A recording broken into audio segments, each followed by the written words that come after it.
Thank you for joining us tonight at Incorporate Massage.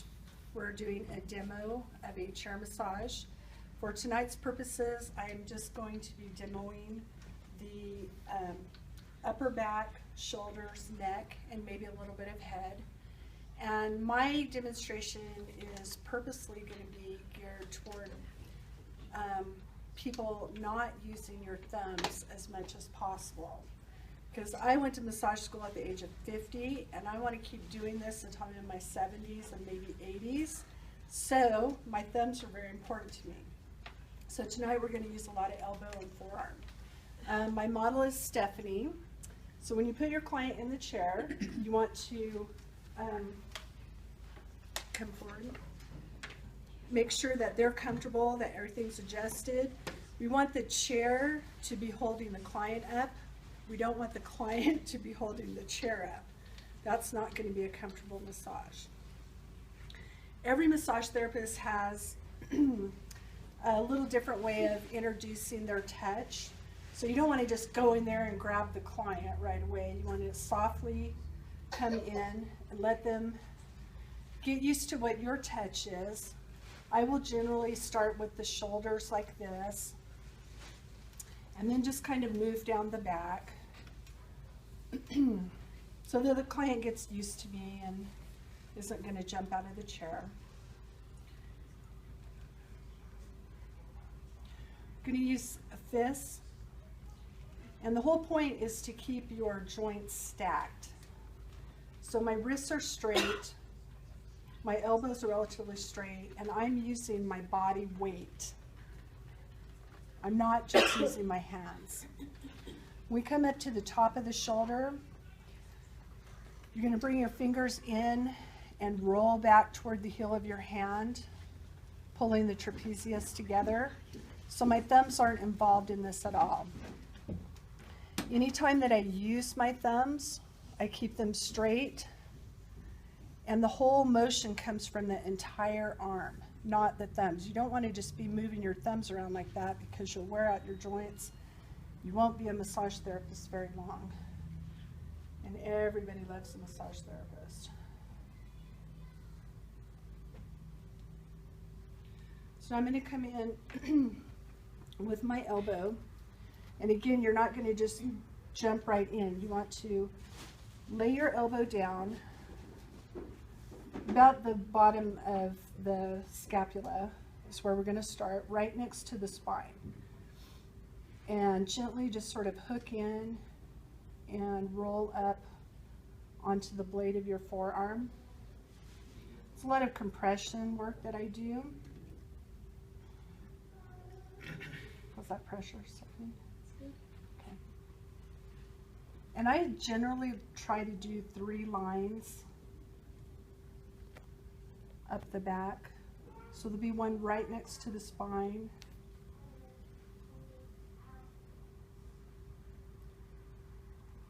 Then one between the spine and the scapula.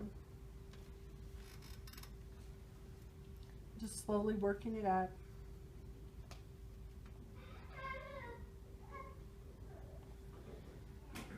You try and keep your back as straight as possible. The front knee is bent in lunge position, and all the weight is coming off of my back leg.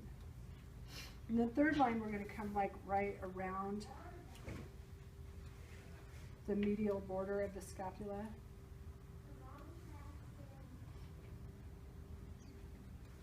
The same thing with compressions, rolling forward, and then up onto the top of the shoulder. Then I'll go around with my fingers. Try to keep my fingers stiff and together, making a little C scoop. And feel all around the scapula. Make little circles to see if there's any trigger points that didn't melt with those compressions.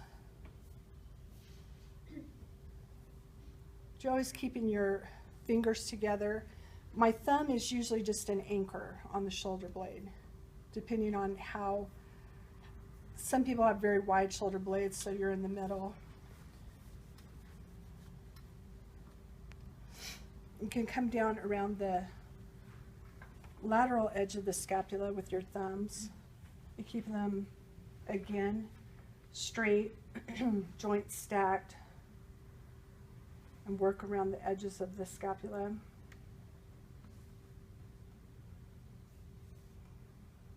When we're doing corporate chair massage, a large percent of what we do is going to be this upper back, neck, and shoulders.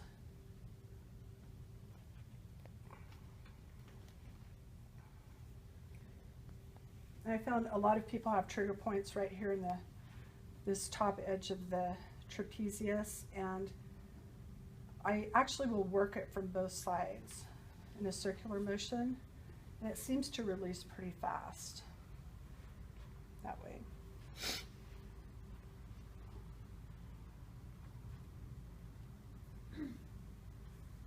In these compressions, my fingers are bringing the muscles to the heel of my hand.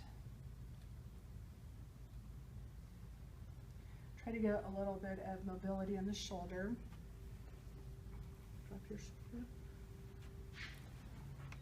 Grab the shoulder from underneath, and then we're going to move it.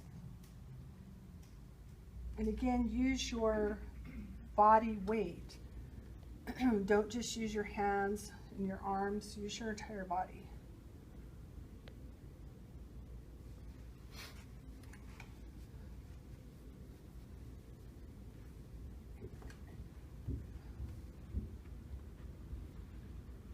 Now I'll come around to the front of the client. Again, at this point, my thumbs are pretty much the anchor. I'm pretty much just using the first 3 fingers, sometimes only 2, depending on the client. Making little circular motions, find out if we have any more trigger points.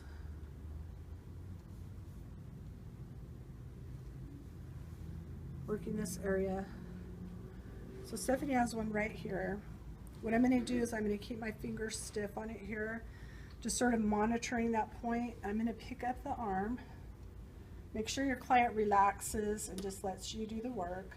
And then I'm going to bring the shoulder to the trigger point. Hold it for 15-30 seconds. You'll feel it start to melt. And then I'll usually move the shoulder in a bit. Move it around.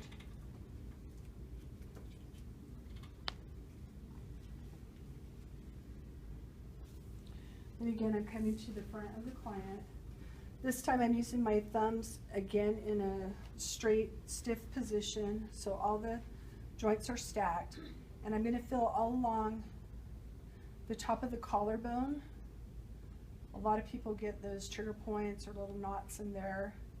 You can work those out. But the whole motion is coming from my arm, my body, not just the thumb.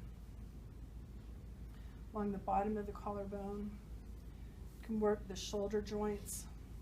Again, keeping your fingers together.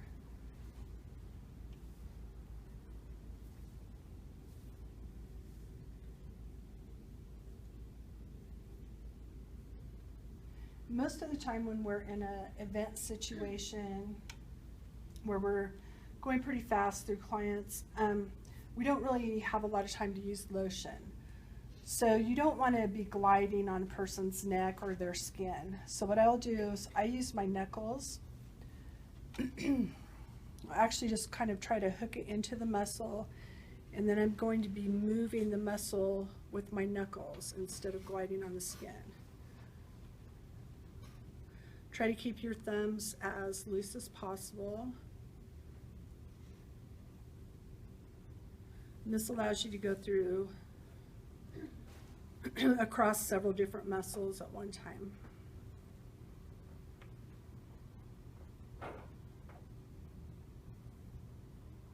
Coming up under the base of the skull, I make my fingers into a little C, come up under the base of the skull. Little circular motions will help release a lot of tension in the neck and the head.